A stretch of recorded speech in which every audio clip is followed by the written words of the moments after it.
প্রিয় শিক্ষার্থীবৃন্দ, শুভেচ্ছা সবাইকে আশালতা কলেজ ও রাউজান অনলাইন কলেজের পক্ষ থেকে। আমি রাজীব বিশ্বাস, প্রভাষক, আশালতা কলেজ, রাউজান, চট্টগ্রাম। প্রিয় শিক্ষার্থীবৃন্দ, বাংলা দ্বিতীয় পত্রের ক্লাসে তোমাদের সবাইকে স্বাগত। মূল ক্লাসে যাওয়ার আগে একটি প্রশ্ন রাখতে চাই। প্রিয় শিক্ষার্থীরা, তোমরা এই শব্দটির সঙ্গে পরিচিত কিনা?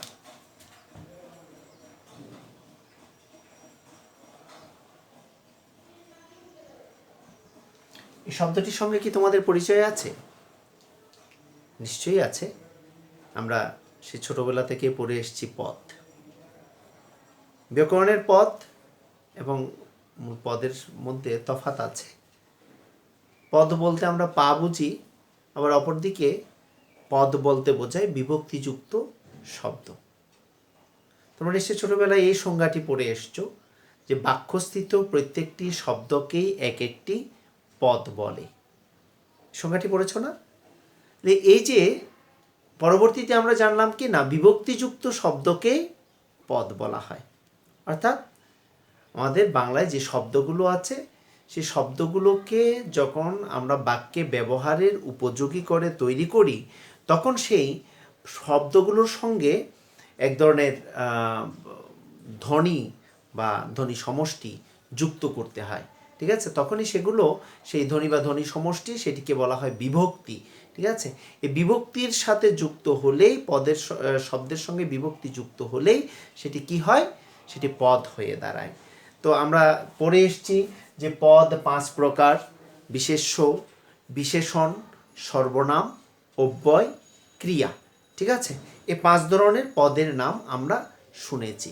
কিন্তু এ পদটি যখন ইংরেজিতে যখন হয়ে যাচ্ছে parts of speech,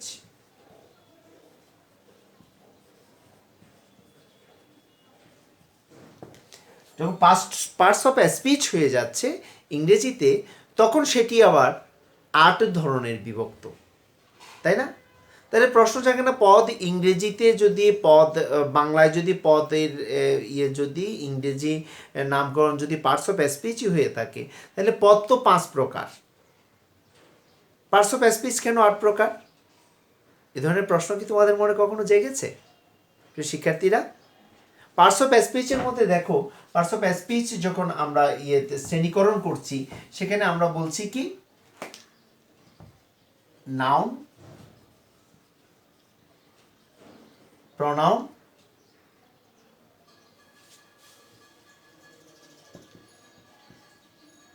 adjective, verb, adverb,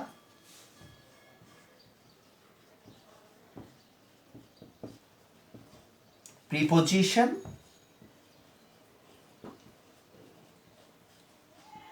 conjunction,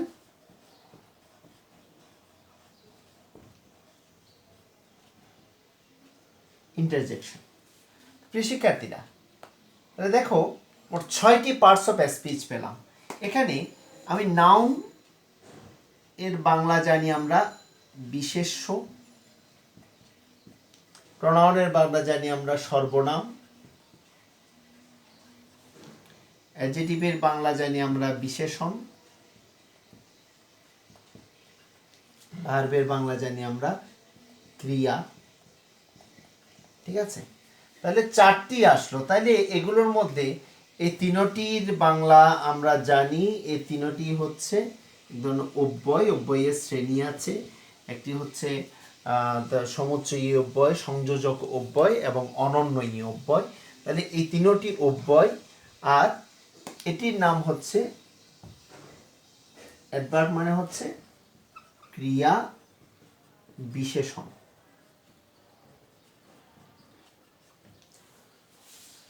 তাহলে প্রিয় শিক্ষার্থীরা, এখানে অতিরিক্ত অব্যয় দেখা যাচ্ছে, 3 ধরনের অব্যয় আছে, আর এদিকে অ্যাডভার্ব, একটি ক্রিয়া বিশেষণ, এটি বাড়তি আছে। তাই না? তাহলে আমাদের এই যে 5 ধরনের পদের বাইরেও কিন্তু আমরা কিন্তু কয়েকটি পদ পেয়ে যাচ্ছি। এই বিষয়টিকে বাংলায় বলা হলো, এখন নতুন নিয়ম অনুযায়ী বাংলায় ব্যাকরণিক শব্দশ্রেণী নামে অভিহিত করা হচ্ছে। সম্পূর্ণ বিষয়টিকে এখন ব্যাকরণিক শব্দশ্রেণী হিসেবে দেখানো হচ্ছে। প্রিয় শিক্ষার্থীরা, আমরা পদ যে জানা আছে সে পদের কাছাকাছি বিষয়টা, কিন্তু আমরা এখন ব্যাকরণিক শব্দশ্রেণী নামে এটি নামকরণ করা হয়েছে। তো প্রিয় শিক্ষার্থীরা, এই যে ব্যাকরণিক শব্দশ্রেণী, এটি আমাদের মূল পাঠ্য। এবার আজকের ক্লাসে আমরা এই ব্যাকরণিক শব্দশ্রেণী সম্পর্কে জানব। পাঠ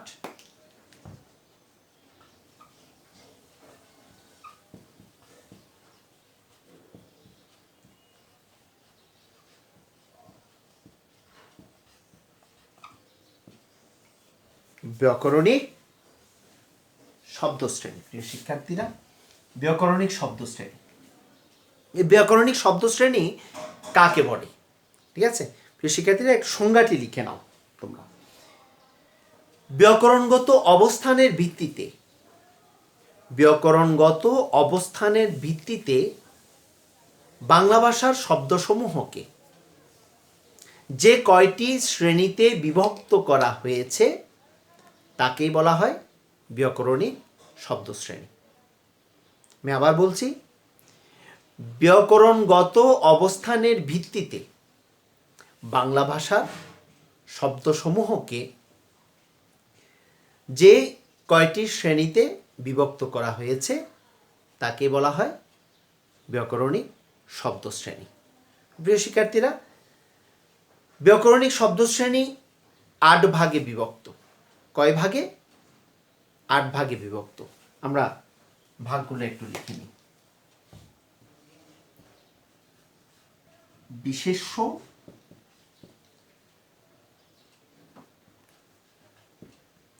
সর্বনাম,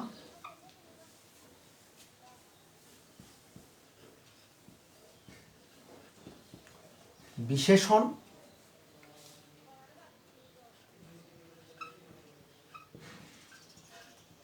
ক্রিয়া বিশেষণ,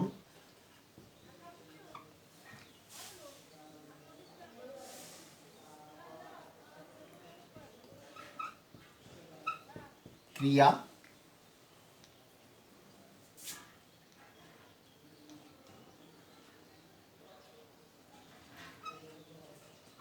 অনুসর্গ, ইংরেজিতে যেটিকে আমরা প্রিপোজিশন বলে জানতাম, অনুসর্গ,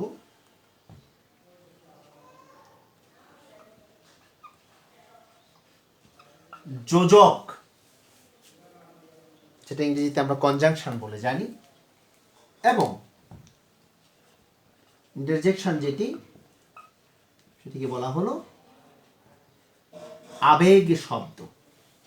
তো শিক্ষার্থীরা একটু দেখে নাও, বিশেষ্য, সর্বনাম, বিশেষণ, ক্রিয়া বিশেষণ, ক্রিয়া, অনুসর্গ, যোজক এবং আবেগ শব্দ।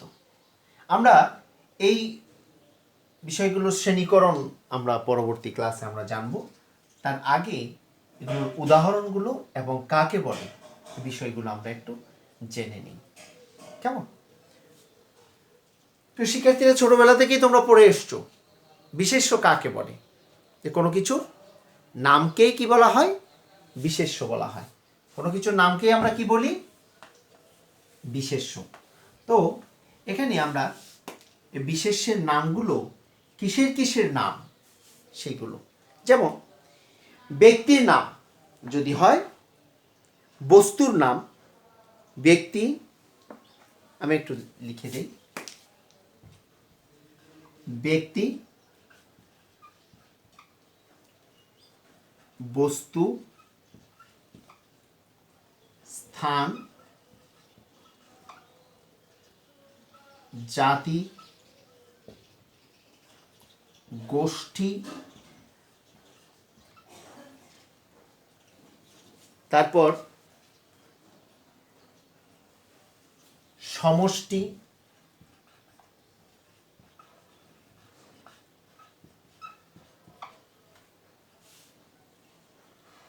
তারপর হচ্ছে গুণ, অবস্থা। এগুলো প্রত্যেকটি নাম বোঝায়। ব্যক্তি, বস্তু, স্থান, জাতি, গোষ্ঠী, সমষ্টি, গুণ, অবস্থা ইত্যাদি নাম যদি বোঝায় তাহলে সেটিকে কি বলা হবে? বিশেষ্য বলা হবে। শিক্ষার্থীরা, উদাহরণ হিসেবে ব্যক্তি, যেমন নজরুল ব্যক্তির নাম। বস্তু, বস্তু হিসেবে লিখতে পারি কলম, তাই না? স্থান হিসেবে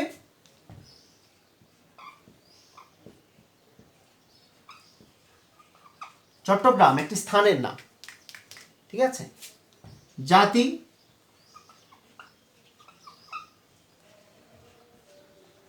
বাঙালি জাতি, তাই না? গোষ্ঠী, গোষ্ঠী হিসেবে আমরা বলতে পারি নৃগোষ্ঠী থেকে, উপজাতীয় নৃগোষ্ঠী থেকে চাকমা। সমষ্টি, সমষ্টি হিসেবে আমরা বলতে পারি যে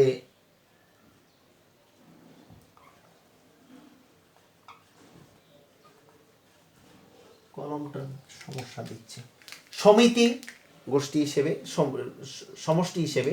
আর গুণ হিসেবে কি বলতে পারি?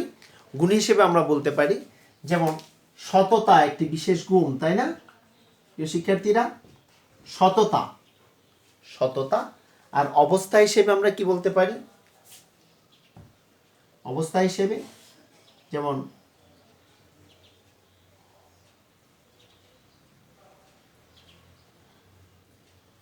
অবস্থা হিসেবে বলা যায়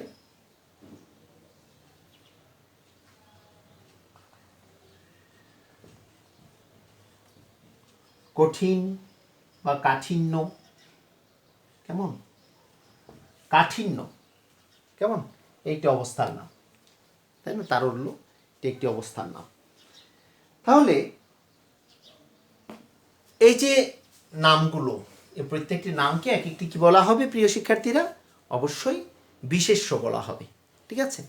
আর এই বিশেষ্যের পরিবর্তে আমরা যা কিছু ব্যবহার করি বা যে শব্দগুলো ব্যবহার করি, বিশেষ্যের পরিবর্তে, বিশেষ্যের পরিবর্তে যে শব্দটি ব্যবহার করি সেটির নাম হচ্ছে সর্বনাম, ঠিক আছে? সর্বনাম বিশেষ্যের পরিবর্তে ব্যবহৃত হবে। যেমন দেখো যে রবীন্দ্রনাথ বাংলাদেশের জাতীয় সঙ্গীতের রচয়িতা, তিনি বিশ্বকবি নামেও সমাদৃত। তার অসংখ্য কাব্যগ্রন্থ রয়েছে। তিনি একাধারে ঔপন্যাসিক, নাট্যকার, সঙ্গীতজ্ঞ, ঠিক আছে? এইভাবে আমরা বলতে পারি গল্পকার, এইভাবে।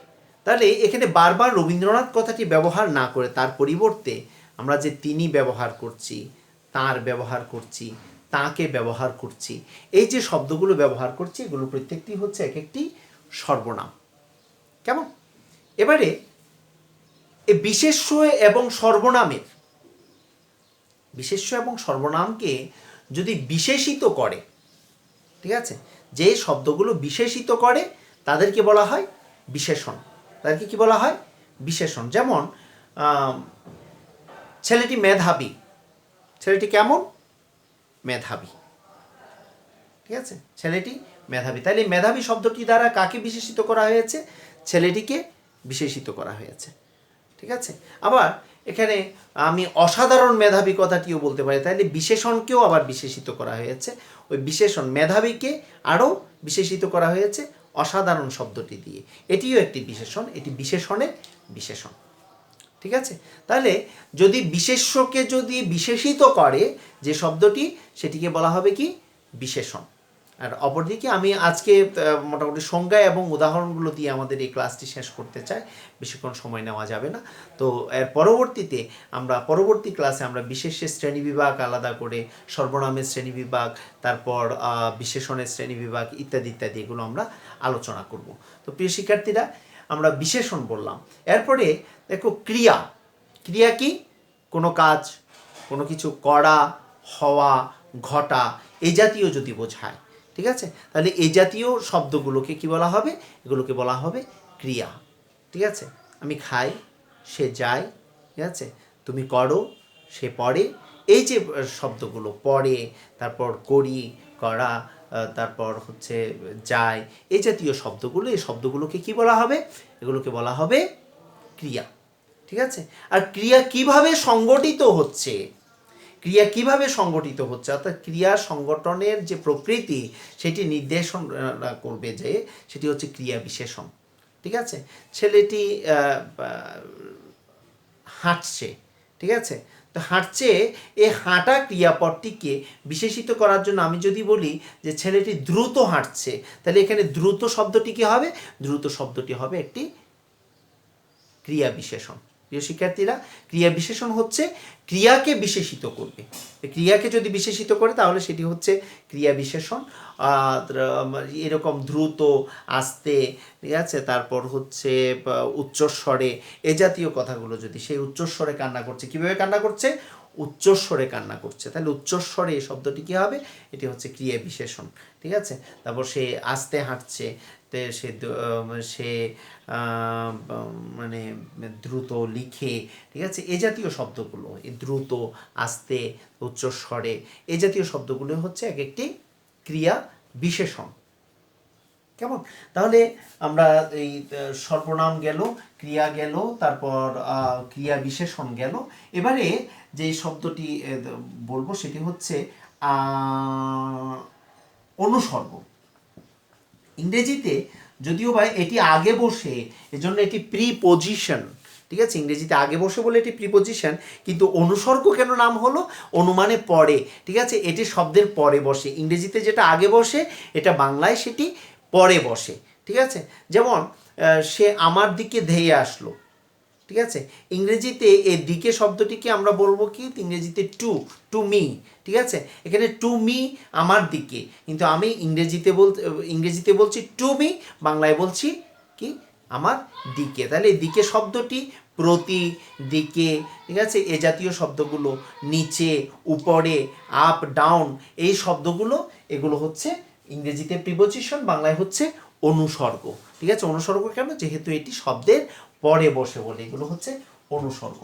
এরপরে যোজক, যে জিনিসটি, যোজক। যোজক কি? যোজক হচ্ছে এটি শব্দ, বাক্যস্থিত শব্দের সঙ্গে আরেকটি শব্দের যে সংযোগ ঘটাবে, বা একটি বাক্যের সঙ্গে আরেকটি বাক্যাংশ, একটি বাক্যাংশের সঙ্গে আরেকটি বাক্যাংশের সংযোজন, বিয়োজন ইত্যাদি ঘটাবে। ঠিক আছে? যেমন লোকটি দরিদ্র। ঠিক আছে? লোকটি দরিদ্র কিন্তু সৎ। তাহলে এই কিন্তু শব্দটি দ্বারা আমি কি করলাম? দুটি বাক্য, লোকটি দরিদ্র, লোকটি সৎ, এই দুটি বাক্যকে আমি জোর দিলাম কি দিয়ে? কিন্তু দিয়ে। ঠিক আছে? আমি, তুমি ও সে যাব। ঠিক আছে? তাহলে আমি, তুমি ও সে, ঠিক আছে, নির্দেশ করে করে বলছি। তাহলে এখানে এই আমি, তুমি এবং সে, এই তিনটিকে যুক্ত করলাম কি দিয়ে? ও দিয়ে। ঠিক আছে? ও একটি যোজক। ঠিক আছে? কিন্তু একটি যোজক। কেমন? তাহলে বাক্যকেও যুক্ত করতে পারে এটি, আবার শব্দের সঙ্গে শব্দকেও জুড়ে দিতে পারে, এজন্য এটির নাম যোজক। সর্বশেষ যে বিষয়টি আমরা আলোচনা করব প্রিয় শিক্ষার্থীরা, আজকের ক্লাস যেটি দিয়ে শেষ করব, সেটি হচ্ছে আবেগ শব্দ। আবেগ শব্দ। ঠিক আছে? আবেগ শব্দ ইংরেজিতে ইন্টারজেকশন, যেটি, এই আবেগ শব্দ, এটির আরেকটার নাম হচ্ছে অনন্যয়। অর্থাৎ এটির সঙ্গে বাক্যস্থিত যে অন্যান্য অন্যান্য শব্দগুলো, তাদের সঙ্গে কোনো রকম সম্পর্ক থাকে না।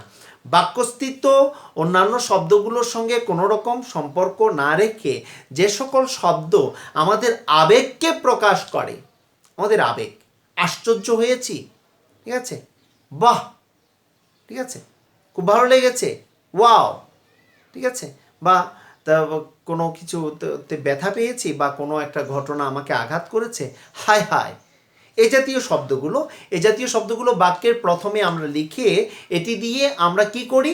মনের আবেগকে প্রকাশ করি। তাই না প্রিয় শিক্ষার্থীরা? এগুলো দিয়ে আমরা মনের আবেগকে প্রকাশ করি। কেউ যদি এটি করে, তাহলে আমরা বুঝে নিতে হবে যে কি ব্যথা, ঠিক আছে, বলে এর পরবর্তী অংশটা শোনার আগেই আমরা বুঝে গেলাম যে সে ব্যথা পেয়েছে, তার মানে তার মনের আবেগটুকু প্রকাশিত হয়েছে, হায় হায়, মানে নিশ্চয়ই দুঃখজনক কোনো সংবাদ, হায় হায় এই লোকটি মারা গেল। ঠিক আছে, তাহলে এই অন্যান্য বাক্যের অন্যান্য শব্দগুলোর সঙ্গে এটির সঙ্গে কোনো সম্পর্ক নেই, কিন্তু এটি দিয়ে মনের একটি নির্দিষ্ট আবেগ প্রকাশিত হচ্ছে, সে কারণে এটিকে বলা হয় আবেগ শব্দ।